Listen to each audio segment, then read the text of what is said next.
In 2003, filmmakers Dave and Jenning Riggs were shooting a nature documentary at a beach in Bure Bay, Australia, when they encountered a shocking sight: 9 massive sperm whales washed ashore lifeless.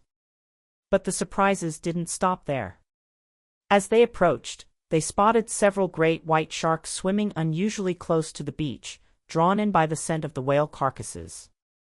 While most would have retreated, Dave saw a unique opportunity. He quickly called in scientists equipped with geotagging technology to tag the sharks and track their movements for research on migration patterns. The team got to work using long poles with needles to carefully attach tags to the shark dorsal fins. Before we move on, there's a viral picture of a giant shark chained up yet still aggressive while divers try to figure out how to escape the situation. The hunt for answers. The first shark tagged was a 9-ton female named Shark Alpha. Initially, it seemed like a simple migration study, but things took a strange turn. Just 4 months later, Alpha's tag mysteriously washed ashore with no sign of her. Confused, the scientists examined the tag's data and were shocked by what they found. On Christmas Eve, just before midnight, Alpha was swimming normally when her behavior changed dramatically.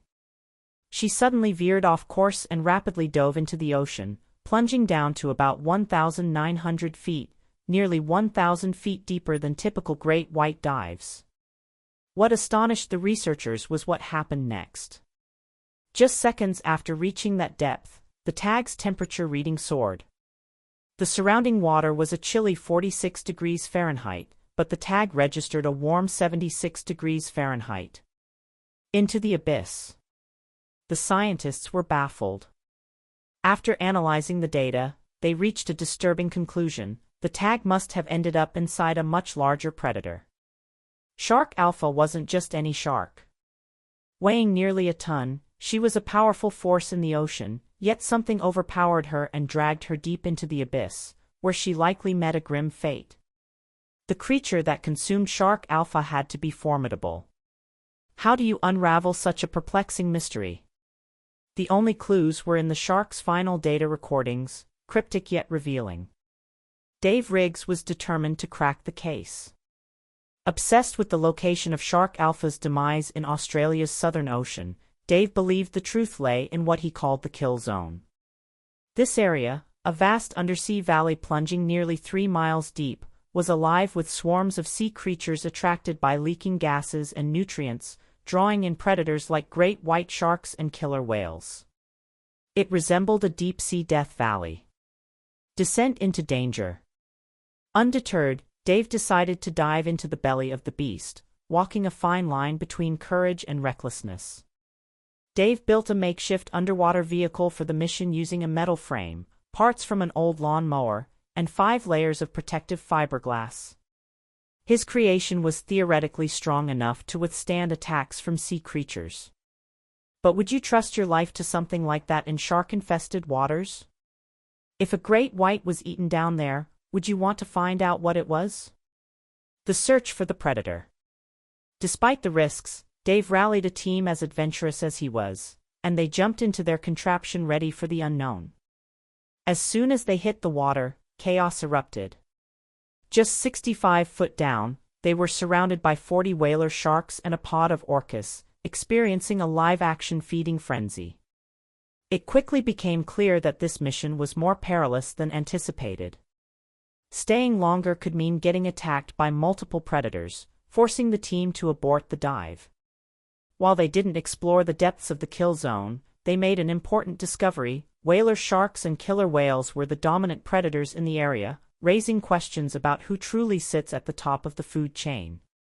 Whaler sharks, though fierce, are typically smaller than great whites, making it hard to envision them overpowering Shark Alpha. But killer whales are a different story. Growing over 30 feet long, they can easily outmatch Shark Alpha and are known to hunt great whites. However, there's a twist. The tag data revealed Shark Alpha met its end 1,900 feet down, far deeper than killer whales usually dive, as they primarily hunt near the surface. The giant squid hypothesis. The killer whale theory falls short since orcas have an internal temperature of around 100 degrees Fahrenheit, while the tag recorded a much cooler 78 degrees Fahrenheit inside shark alpha. This leaves us wondering, what else could have overpowered it? Giant squids can reach prey from 33 feet away, typically targeting smaller fish and shrimp. However, evidence shows that sharks might also be on the menu. In 2020, a white-tipped shark was found with large tentacle marks, suggesting a squid had attacked it. Although the shark survived, many others may not have. Giant squids engage in diel vertical migration, hunting at night and retreating to the deep during the day. It's possible that one of these squids surfaced, encountered shark alpha, and dragged it down. However, there's a crucial detail to consider: the temperature spike when shark alpha was eaten. If a giant squid were responsible, we wouldn't expect that jump to 78 degrees Fahrenheit, as squids are cold-blooded and would match the surrounding water temperature, around 46 degrees Fahrenheit. So while the giant squid theory has its merits, the temperature spike is a deal-breaker. We're still missing a key piece of the puzzle. Whatever consumed shark alpha must have been a warm-blooded creature, ruling out the giant squid. So unfortunately, the squid theory doesn't hold up. The megalodon theory. This puts us in a tough spot. We've ruled out the main suspects, so it's time to think outside the box. What if we're not dealing with a known predator? While killer whales are the only modern natural enemies of great whites, ancient oceans were filled with shark-eating monsters like the megalodon, which could reach 60 feet long. The twist: we've only explored about 20% of the ocean, leaving a vast expanse that could be hiding the unimaginable. So is it far-fetched to think that a creature like the megalodon, or another giant sea monster, might still exist in those unexplored depths? Given our limited knowledge of the ocean, it might not be as crazy as it seems. Ancient sea monsters resurface. Spinosaurus was a fearsome contender on paper, being the largest predatory dinosaur, reaching up to 50 feet long and 18 feet high. It wasn't just a land predator, it had paddle-like feet for swimming and sealable nostrils, making it a formidable semi-aquatic hunter capable of gulping down sharks whole. If a Spinosaurus had encountered a great white shark, it likely wouldn't have hesitated to make it its meal. However, Spinosaurus hasn't been seen for about 72 million years. While the ocean is mysterious, it couldn't stay underwater long enough to hunt at the depths where sharks roam. If it still existed, it would be hard to miss. In contrast, the ancient marine reptile Mosasaurus was built for the open ocean, able to swim at great depths without needing to surface for air. This makes it a more likely candidate for the predator behind shark alpha's mysterious disappearance.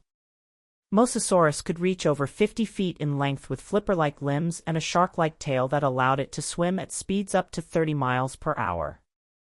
Its size and razor-sharp teeth would give it a significant advantage over a great white, which is over 5 times shorter and 10 times lighter. However, this theory hinges on the idea that Mosasaurus, or similar creatures, could have survived undetected in the ocean after the asteroid impact 66 million years ago, which wiped out the dinosaurs. Marine life likely faced challenges due to acidified oceans. The survival of Mosasaurus today seems unlikely. But in the vast, unexplored ocean depths, who knows what might still lurk? The ocean acidification was so severe that it caused the mass extinction of most marine life, making it nearly impossible for a Mosasaurus to have survived. While we can rule out any dinosaur-era candidates, the megalodon, a giant shark, still haunts my thoughts. Some believe it could be lurking in today's oceans, and that idea is both thrilling and terrifying. Fossil evidence shows that megalodon could reach up to 60 feet long, with jaws opening over 11 feet wide, large enough to swallow a great white shark or even 2 humans whole. Though megalodon existed over 3 million years ago, when humans weren't around, sharks were. Scientists agree that its massive jaws and teeth, some over 7 inches long, would have easily taken down any shark of its time. Could such a creature still be hiding in the ocean's depths? Just look at the size difference between a great white tooth and a megalodon tooth, it's staggering.